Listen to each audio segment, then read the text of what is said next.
Welcome to our new moon ceremony. If you don't know me already, I go by Empress Taroista or Law of Attraction, depending on where you followed me from. And we're going to be doing a little bit of a new moon ceremony today. It's not the new moon ceremony, it's the first quarter moon even. You joined me for the new moon a couple of weeks ago, or a week ago even. God, it feels like it's been a long time. We start at 5:55, which is a beautiful numerology. We always tend to start on an angel number for these things, which I do think this is God coming into us.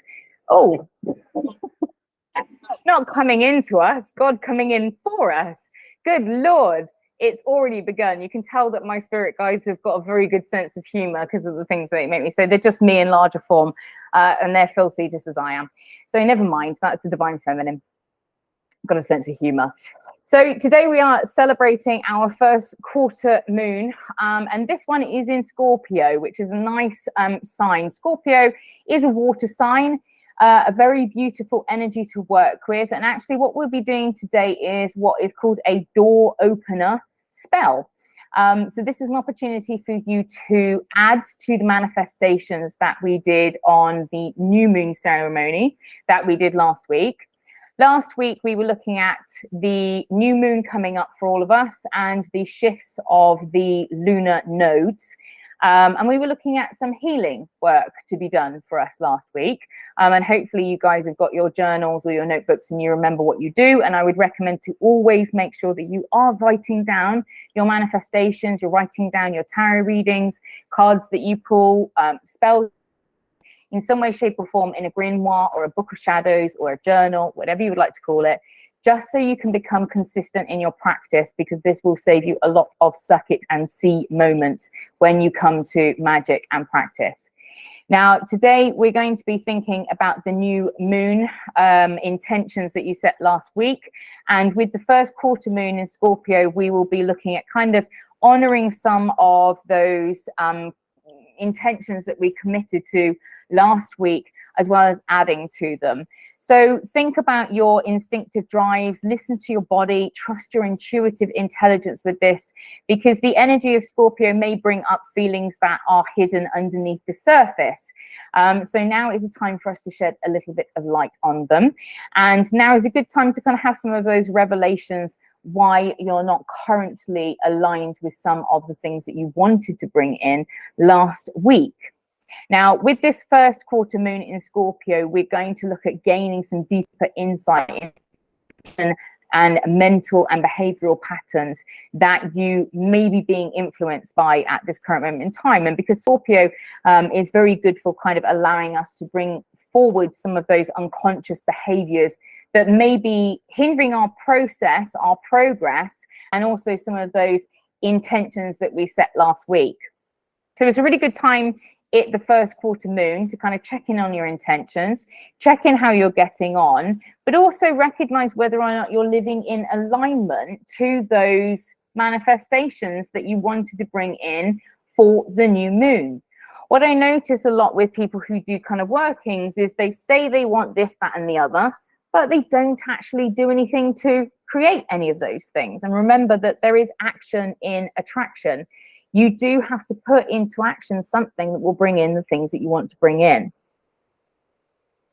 It's not just enough for us to sit down, do a spell on the new moon and expect God to deliver, okay? We also need to make movement towards the things that we want to create. And the more that we work in line with the cycles of the universe, the cycles of the moon, the principles of the universe and the laws of the universe, as well as working in line with the higher overarching theme of what God would like for our manifestations, you'll find that this just becomes much easier. And this is why I talk about a co-creational relationship. It's not an ordering system from Amazon. It is working in line with everything that there is across the universe. So it might be tempting to kind of drop some, drop strategies, to look at things that aren't working and kind of give up because you think that results aren't coming. But within this cycle, it's good to recognize that things take time. And I liken the cycles of the moon just as like the cycles and seasons of this planet.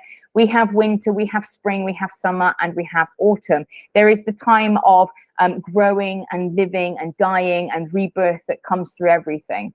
So don't keep digging your seeds up to check whether or not they've grown. And at the first quarter moon, can be likened to that energy of springtime. So make sure that you are acting upon your intentions. Make sure you're acting upon those things that you're wishing to bring in. And if you are not, then continue from this first quarter moon to the full moon with greater tenacity than what you've been doing possibly for the last week. Be mindful that you are not competing with other people, as this can cause friction, but instead aim to channel your competitive energy into doing better than you were doing yesterday. And when you pour into yourself and into the things that you love, you will begin to find some new satisfaction within your daily life. Now, this phase of the first quarter moon will support you to renew, restore, and strengthen your relationships as you're able to reveal your own hidden and unconscious motivations as well as those of the other people within your life, meaning that you can get closer to them and discover more of the complexities of yourself and of others during this period of the moon. Now, in terms of your relationships, it's important to understand that some people are unaware of their own actions, and finding forgiveness at this time, both for yourself and for other people, can lead to profound changes in your relationships underneath this first quarter moon in Scorpio. Let go of memories that may have inflicted you with pain, and you can begin to understand that your past doesn't determine who you are. And if there are things that you've internalized that are stopping you from manifesting the life that you want, now is also an apt time to release these things.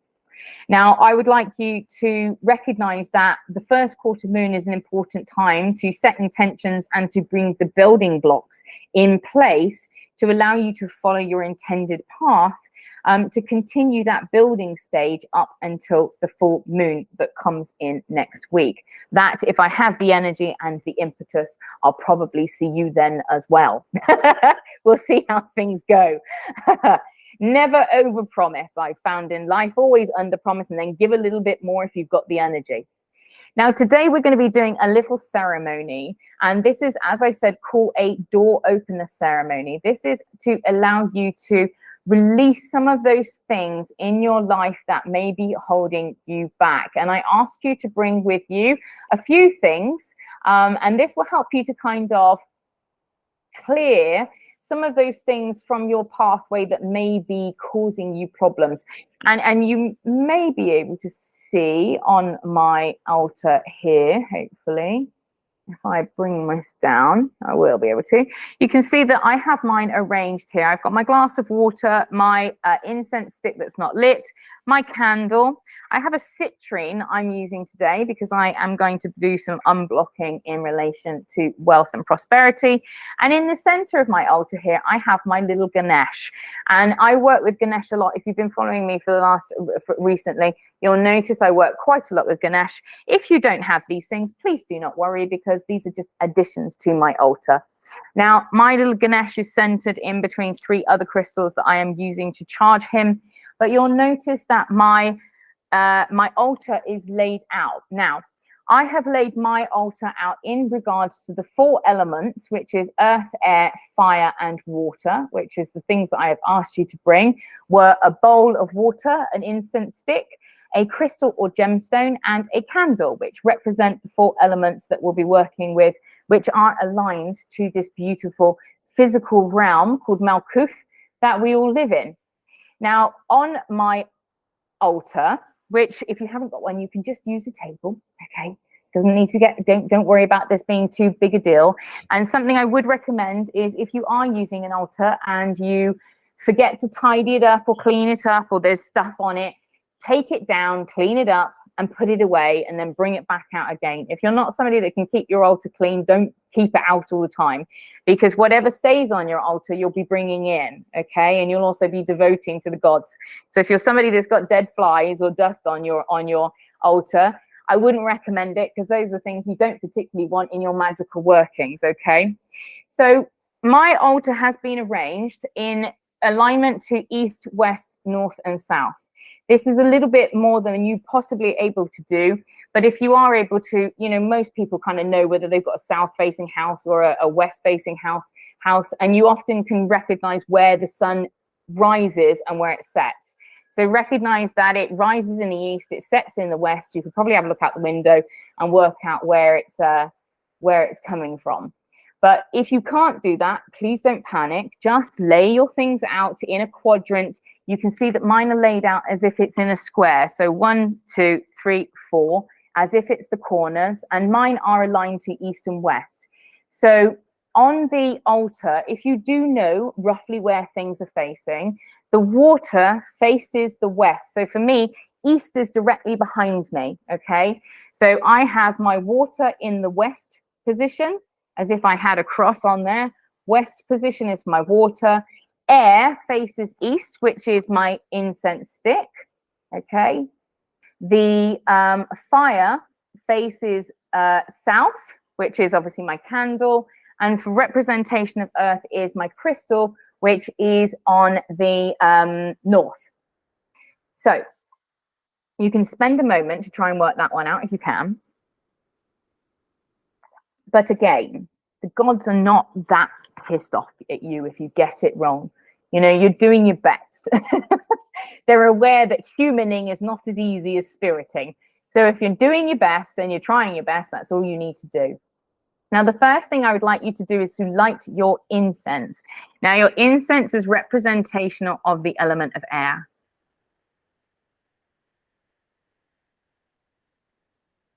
And I wouldn't recommend to blow on your incense sticks. Don't blow your candles out.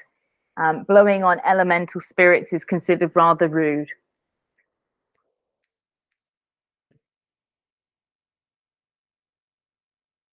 So light your incense stick. And we're going to call in the element of air. As we do that,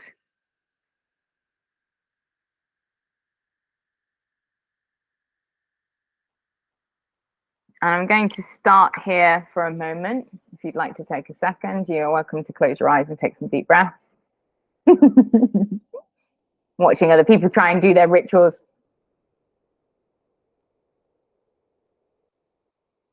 I'm going to clap in a moment and I'm going to say something weird, so just bear with me. Ekas, ekas, este babaloi. If you'd like to clap 3 times in your rooms for me, guys, this helps to clear energy. Take a deep breath. And I'd like you to rub your hands together for a few seconds like this. And you'll begin to feel a warm energy in between your hands. And I'd like you to visualize a ball of energy coming in between your hands. When you take your hands apart, you will begin to feel like there's a ball of energy there. And you can actually move your hands apart and then move them back together in again. And you'll almost feel some resistance between your palms as you begin to feel that ball of energy. And once you begin to feel that resistance between your hands, this is pure energy work, and you begin to feel that, you can begin to actually craft what is called an energy ball. And when you become very, very good at this, I've seen Shaolin monks do this, and they are able to throw their energy balls at things and move them. When you become very, very good at this, I've seen this. And once you feel your energy ball within your hands, I'd like you to take your crystal that you had, representational of the earth, and I'd like you to place it between your hands. And at this point, we are invoking the element of earth. I call in the watchtower of earth, the watchers.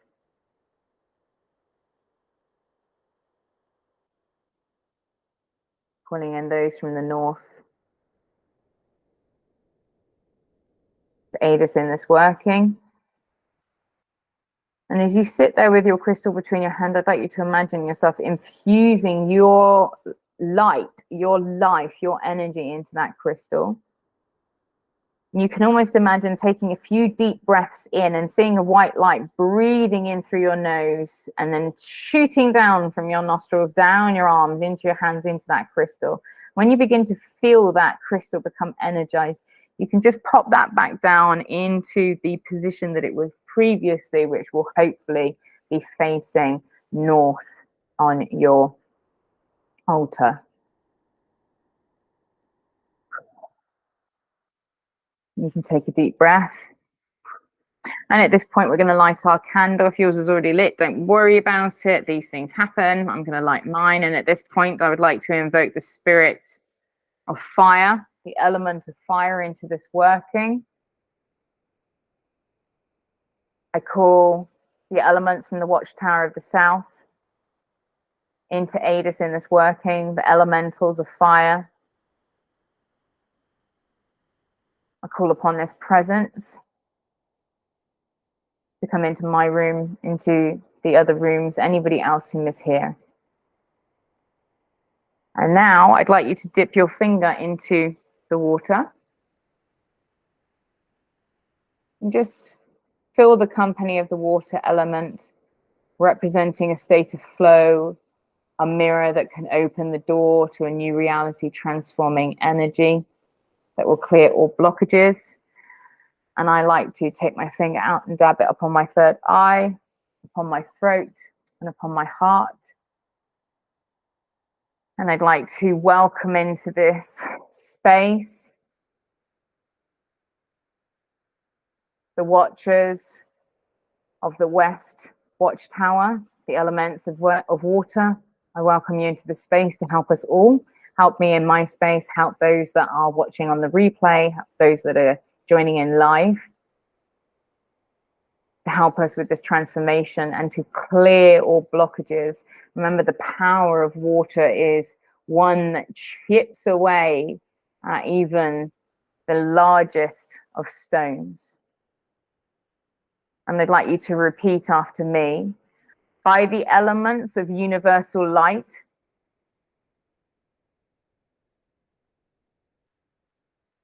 I call to thee to give me your might. Open all doors and watch over me. I trust in your aid, so mote it be.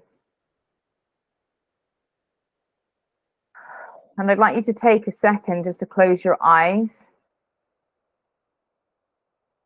And you're standing at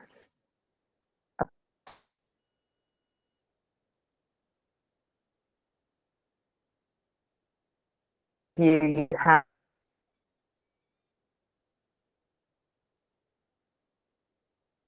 a long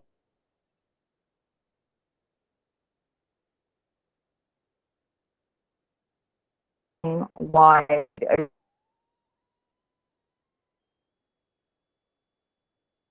open.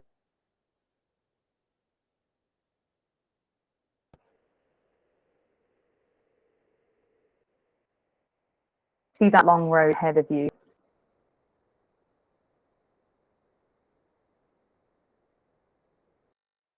A space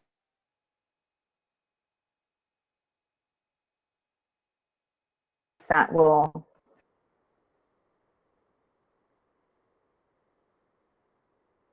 free you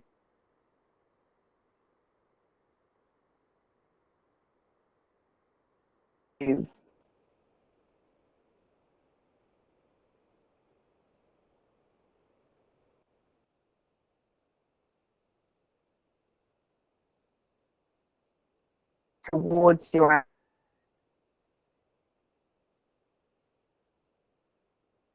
ambition, towards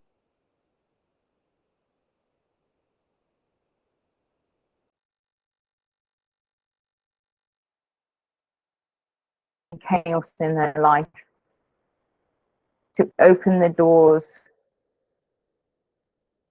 to open the pathways, to clear through to what needs to be.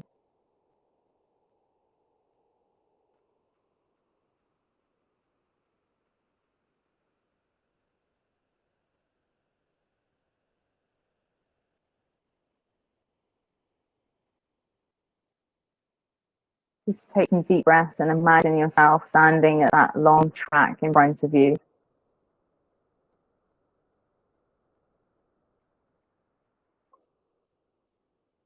Imagine the element of water clearing a pathway in front of you, as it did for the Great Grand Canyon, as it did for all the river spaces, all the riverbeds, all spaces in front of us cleared through the pathway of the element of water. The element of fire clearing a path for you. Air gushing through, huge, great windy gusts to clear the pathway. The element of earth stabilizing that pathway for you to make it strong and steady for you to take steps towards your ultimate highest timeline, your ultimate goals. Whether this door opener is for wealth, romance, happiness, health, love, may the elemental spirits aid us in this working to clear pathways to us that are currently blocked, that will aid us in our spiritual pathway for the betterment of us, for the betterment of those around us, harming no other, not harming ourselves, at a speed that is enjoyable for us. One that leaves us feeling thrilled, exhilarated, and excited, rather than anxious, fearful, or scared. By the elements of universal light, I call to thee to give me your might. Open all doors and watch over me. I trust in your aid, so mote it be. I call you in to help my workings. I call you in to help those who are on this call, that may be watching on the replay. I want you to imagine that pathway cleared for you now. Where there were previously doors closed to you, they are now open. You can see those doors opening in your mind's eye. Take a deep breath. Smile.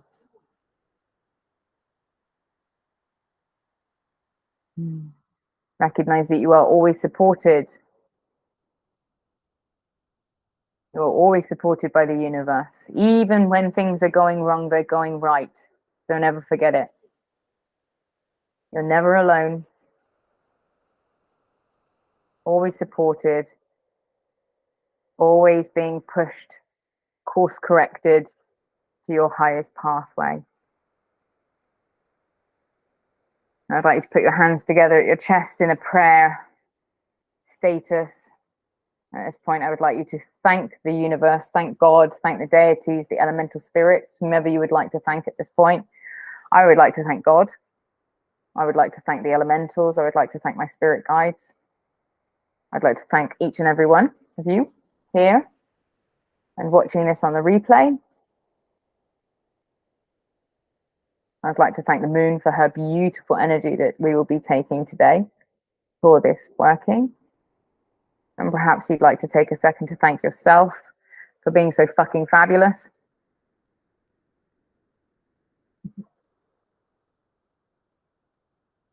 And when you are ready, you may open your eyes. We can be grateful for the power that has come into our rooms today. I would let you allow your candle to burn down. You'll notice that in my workings, I tend to choose small ones. If you've got a large candle, don't blow it out, just snuff it out. And remember, every time you light that candle, it will be a remembrance to this spell. So if you're feeling that doors are closed to you, you can light your candle and it will bring you back to this energy. When the candle is done, you can just throw the remains away and say thank you. You don't have to do anything crazy with them. And with your little crystal, I really recommend keeping this close to you. And if you ever need to invoke the power of this spell again, just take your crystal, pop it in your hands, and you rub that. Clean your hands. Remember, we infuse that by the light of God with this energy for this spell. And if you don't want to use this crystal, within this spell anymore, You can just break it by throwing it in some salt water, leaving it out under the full moon. Something, not, no, don't break the crystal, I mean, but break the spell. You can break the spell, okay? Not the crystal, just by popping it in some salt water and cleansing it from its practice. And up until then, your crystal will be used for this door opening spell, okay? I love you very much, guys. I'm really appreciative of everyone that's going to be watching the replay and that will have joined me live.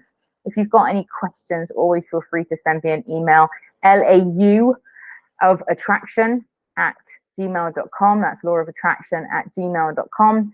Or you can always talk to me via any of my social media at Empress Taroista on TikTok or Instagram, or at Law Attraction on Instagram. And you can find me there as well for any questions.